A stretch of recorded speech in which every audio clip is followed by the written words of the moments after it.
नमस्कार, beautiful recipes मराठीमध्ये आपल्या सर्वांचे खूप मनापासून स्वागत आहे. आज आपण न शिजवता न सुकवता अगदी 5 मिनिटात बटाट्याचे कुरकुरीत चिप्स कसे बनवायचे ते बघूया. तर अगदी कुरकुरीत मार्केटसारखे हे चिप्स बनतात. तर चला व्हिडिओला सुरुवात करूया. त्यासाठी इथे मी 2 बटाटे घेतलेले आहेत. तर अवघ्या 5 रुपयामध्ये बटाट्याचे चिप्स बघायला गेले तर 5 ते 10 पण नसतील, पण इथे मात्र 5 रुपयांच्या बटाट्यामध्ये मात्र ताट भरून चिप्स तयार होतील. तर आता 20 ते 25 रुपये किलो बटाटा आहे आणि त्यामधले मी फक्त 2च बटाटे घेतलेले आहेत आणि याचे चिप्स किती होतात ते तुम्हाला दिसेलच. तर सर्वात आधी आपण या बटाट्याची साल पिलरने काढून घेऊया. तर अगदी हलक्या हाताने ही साल काढायची, म्हणजे जास्त बटाटा निघत नाही. नाहीतर जर जोरात दाबून जर साल काढायला गेलात तर काय होतं, जास्त बटाटा याच्यामध्ये निघून जातो. तर अशा पद्धतीने एकदम हलक्या हाताने केलं तर बटाट्याची साल अगदी पातळ निघते. तरी ते दोन्ही बटाट्यांची साल काढलेली आहे आणि आता हे मी स्वच्छ धुवून घेतलेले आहेत. तर बटाटे सोलल्यानंतर स्वच्छ धुवून घ्यायचे आणि त्यानंतर काय करायचं, एखाद्या कापडाने याला स्वच्छ पुसून घ्यायचं, म्हणजे चांगलं कोरडं करून घ्यायचं. त्यामुळे आपण जे चिप्स बनवणार आहोत ते जास्त तेल शोषून घेत नाहीत आणि शिवाय होणारे चिप्स अगदी कुरकुरीत तयार होतात. तर इथे चिप्स बनवण्यासाठी नेहमीचेच, म्हणजे जे भाजीला वापरतो तेच बटाटे घेतलेले आहेत. कोणताही स्पेशल असा बटाटा घेतलेला नाही. तर दुसरीकडे गॅसवर कढईमध्ये तेल गरम करत ठेवलेलं आहे. तर तेलाचं तापमान अगदी योग्य पाहिजे, म्हणजेच आपले चिप्स अगदी कुरकुरीत तयार होतात. तर तेल चांगलं तापवून घ्यायचं आहे. तर आता इथे बघू शकताय, बटाट्याचे 1-2 चिप्स आपण तेलामध्ये टाकूया आणि हे पहा, बुडबुडे येऊन लगेच हे चिप्स वरती येतात. म्हणजे असंच आपल्याला तेलाचं टेम्परेचर हवं आहे, हे योग्य आहे. तर काय करायचं, जे स्लायसर आहे ना त्याने असे बटाटे चिप्स डायरेक्ट या आपण कढईमध्ये सोडू शकतो. पण एक गोष्ट लक्षात ठेवायची की एकाच जागी हे चिप्स सोडायचे नाहीत, नाहीतर काय होतात, एकमेकांना चिकटले जातात.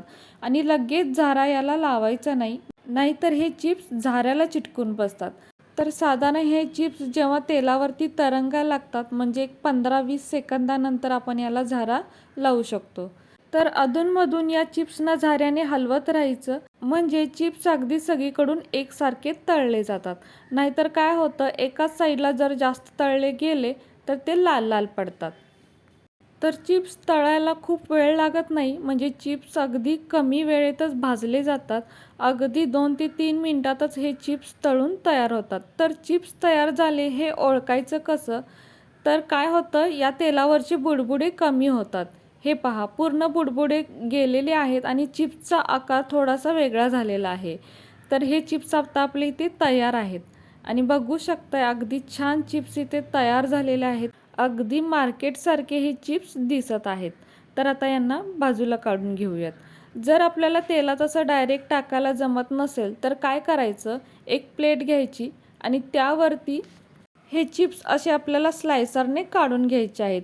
तर चिप्स काढताना काय करायचं, अगदी हलक्या हाताने हा बटाटा या स्लायसरवरून फिरवायचा, म्हणजे चिप्स अगदी पातळ होतात आणि होणारे चिप्स आपले अगदी कुरकुरीत तयार होतात, अगदी मार्केटपेक्षाही कुरकुरीत तयार होतात.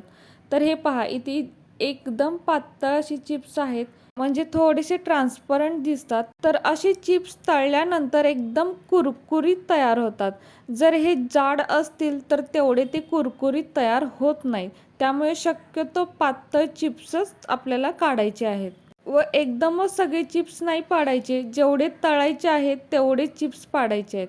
तर कढईमध्ये असं हाताने एक एक चिप्स आपण सोडूयात.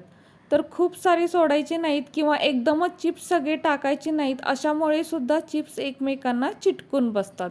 तर अशा पद्धतीने एक एक चिप्स आपण या तेलामध्ये सोडूया व चिप्स सोडताना आधी तेलाचं टेम्परेचर चेक करायचं. एक चिप्स यामध्ये सोडून बघायचा, बुडबुडे येऊन पटकन वर आला की त्यानंतर मग दुसरे चिप्स सोडायचे आहेत.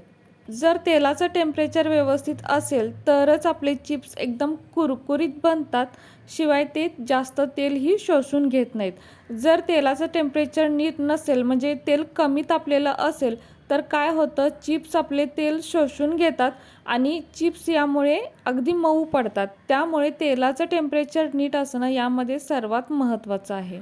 तर चिप्स सोडताना गॅसची फ्लेम मीडियम ठेवायची आणि चिप्स सोडून झाल्यानंतर एकदम बारीक करायची व असं मंद जाळावरच आपल्याला हे चिप्स तळून घ्यायचे आहेत. तर अगदी छान चिप्स असे तयार होतात. बघू शकताय किती छान इथे चिप्स तयार झालेले आहेत आणि अगदी 2 ते 3 मिनिटातच हे चिप्स इथे तयार होतात. आता तिसरी महत्त्वाची गोष्ट म्हणजे जर बटाटे आपल्याकडे साईजने लहान असतील पण चिप्स आपल्याला मोठे हवे असतील तर बटाटा हातामध्ये असा आडवा पकडायचा आणि असाच आपल्याला या स्लायसरवरून फिरवायचा आहे.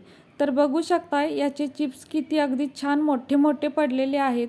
जरी बटाटा साईजने लहान असला तरी असे चिप्स याचे मोठे मोठे पडतात. तर हे सुद्धा आता आपण तळून घेऊयात. तर सर्वात आधी तेलाचं टेम्परेचर पहा, हे असंच आपल्याला हवं आहे आणि आता सर्व एक एक चिप्स आपण या तेलामध्ये सोडूया. तर कढईत बसतील तेवढे चिप्स आपल्याला सोडायचे आहेत. जर जास्त चिप्स सोडले तर एकमेकांना ते चिकटण्याची शक्यता असते. तर हे सुद्धा चिप्स इथे बघू शकताय अगदी 3 ते 4 मिनिटातच तयार झालेले आहेत. तर मार्केटसारखे दिसतात, अगदी छानच आहेत, कुरकुरीत आहेत. तर आता असेच आपण दुसरे चिप्ससुद्धा यामध्ये सोडून घेऊयात. बाहेरून आपण जे विकतचे चिप्स आणतो त्या पॅकेटामध्ये एकतर जास्त एअरच भरलेली असते आणि त्या मानाने चिप्स अगदी खूपच कमी असतात. त्यापेक्षा घरी आपण फ्रेश असे फक्त 5 मिनिटातच हे चिप्स बनवून खाऊ शकतो. तर बघू शकताय किती छान इथे चिप्स तयार झालेले आहेत व इथे बघू शकताय फक्त 2च बटाट्याचे चिप्स अगदी ताट भरून तयार झालेले आहेत आणि याचा आवाज तुम्ही ऐकतच असाल. खूप छान एकदम कुरकुरीत चिप्स तयार झालेले आहेत. एक चिप्स मी इथे तुम्हाला मोडून दाखवते, तुम्ही आवाज ऐका. तर हे पहा किती छान कुरकुरीत तयार झालेले आहेत, अगदी फ्रेश आहेत. शिवाय बनवायला खूप वेळही लागत नाही, अगदी 5 ते 6 मिनिटातच बनवून तयार होतात. तर हे चिप्स आपण उपवासासाठी सुद्धा खाऊ शकतो किंवा इतर वेळी छोट्याशा भुकेसाठी स्नॅक म्हणून सुद्धा खाऊ शकतो. तर आता इथे चिप्स आपण थोडेसे सॉल्टी बनवणार आहोत. तर वरून असं मीठ सगळीकडे पसरवून घालायचं व त्यानंतर थोडेसे असे हलवून घ्यायचे. आवाज किती छान येतो यावरूनच अंदाज आलाच असेल की ते किती कुरकुरीत तयार झालेले आहेत. किंवा असे हाताने सुद्धा आपण मिक्स करू शकतो. तर फ्रेंड्स, कशी वाटली तुम्हाला ही आजची रेसिपी जर तुम्हाला आवडली असेल तर आपल्या या व्हिडिओला एक लाईक नक्कीच करा. नवीन असाल तर आपल्या चॅनलला सबस्क्राईब करा, सोबत बेल आयकॉन प्रेस करा, म्हणजेच मी बनवलेले असेच नवनवीन रेसिपी सर्वात आधी तुम्हाला मिळतील. तर आता पुन्हा भेटू अशाच एका नवीन रेसिपीसोबत.